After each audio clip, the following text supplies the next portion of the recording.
Hey, boys and girls, we have a new story to explore. The title of our book is A Squiggly Story, and it is written by Andrew Larson and illustrated by Mike Lowry. Remember, the person who writes the book is called the author, and the person who draws the pictures is called the illustrator. Speaking of the illustrator, check this part right here out. This is a squiggle. A squiggle is a curly little mark that you write or draw. If something is squiggly, it means it's like a squiggle. See if you can try and do a squiggle. Not on the wall like this picture, but see if you can do a squiggle in the air. Go ahead. Do it now. All right, those were some pretty cool squiggles. Let's check out the rest of this picture right here. One of our characters. Remember, characters are the people, animals, or creatures in a story. So we have our character right here, this little boy, drawing on the wall. Do you think that's a good choice or a bad choice? I wonder what's going to happen next in the story. Let's find out. Before we get into our story, I want us to talk about the genre of a story. A genre means the type of book that it is.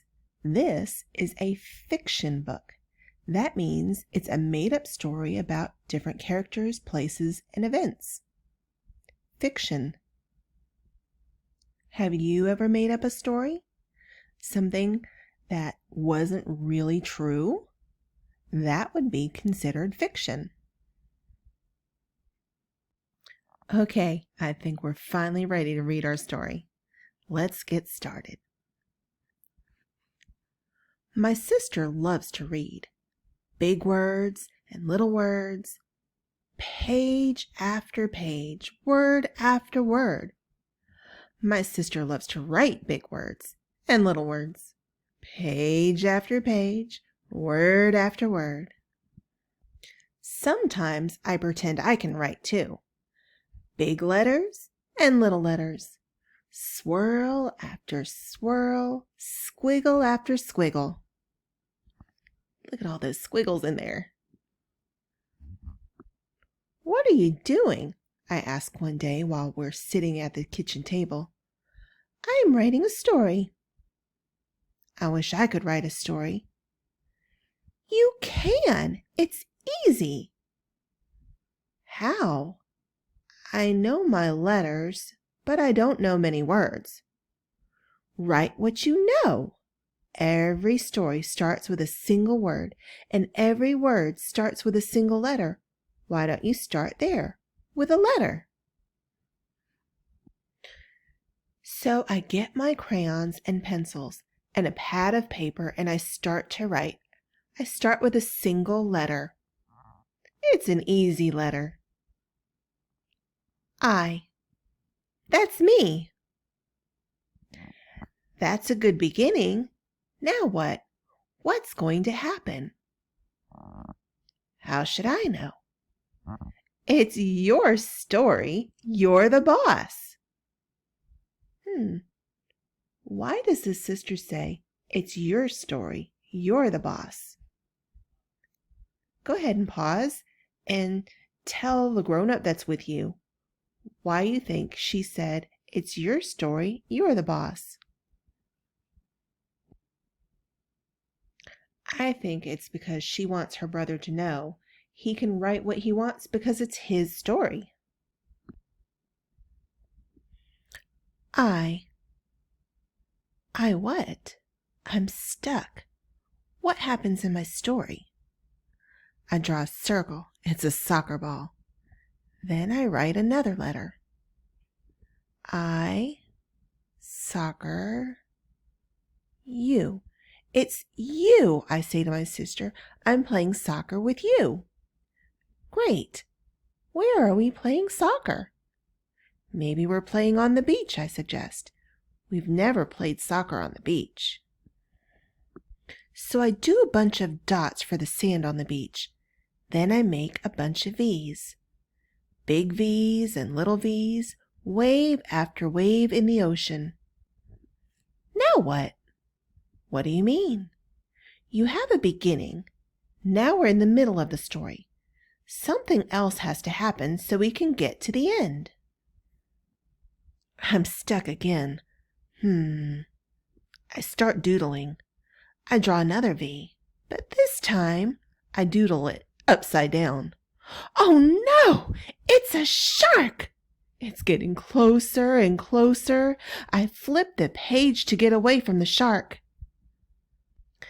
The next day, I bring my story to school. It's my turn for show and tell. That means I get to sit in Miss Singh's chair. Everyone else sits on the carpet, ready to listen. This is Mrs. Singh. This is Mrs. Singh's chair. Last night, I started to write a story.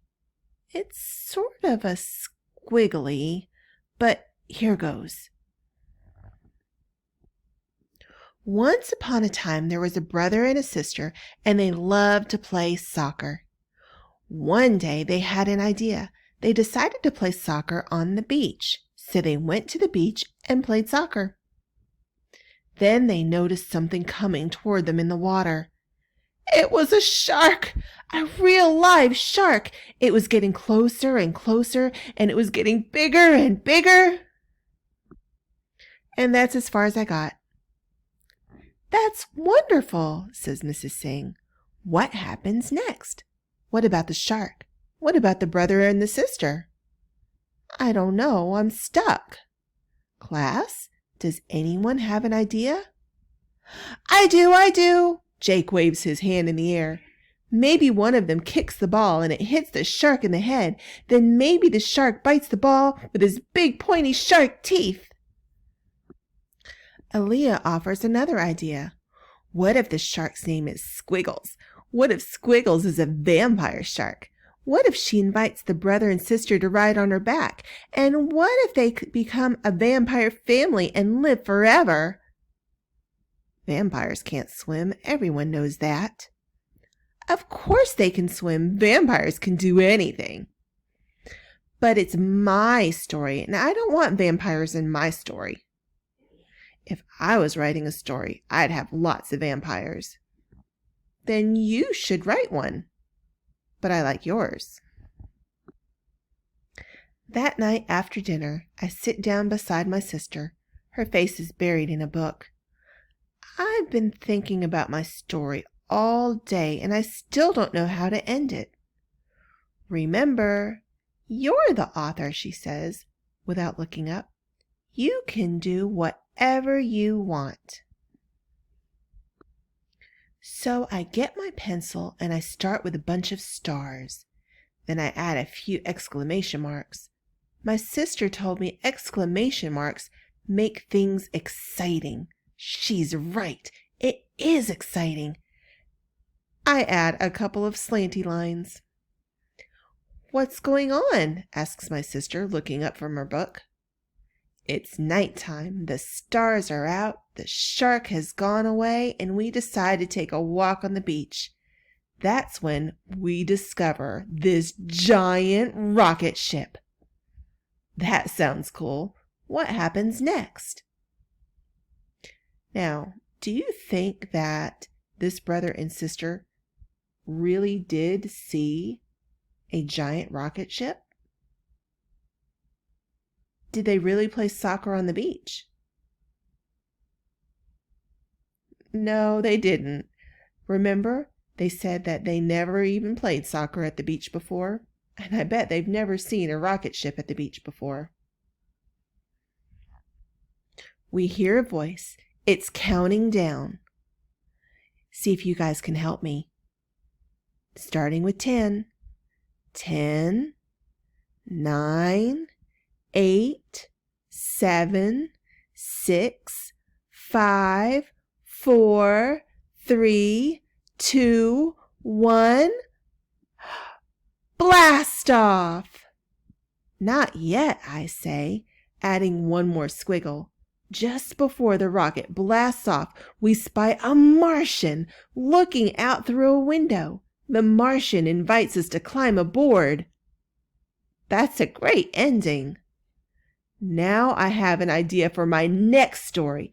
It's going to be about a boy who climbs aboard a rocket ship and takes a trip to Mars.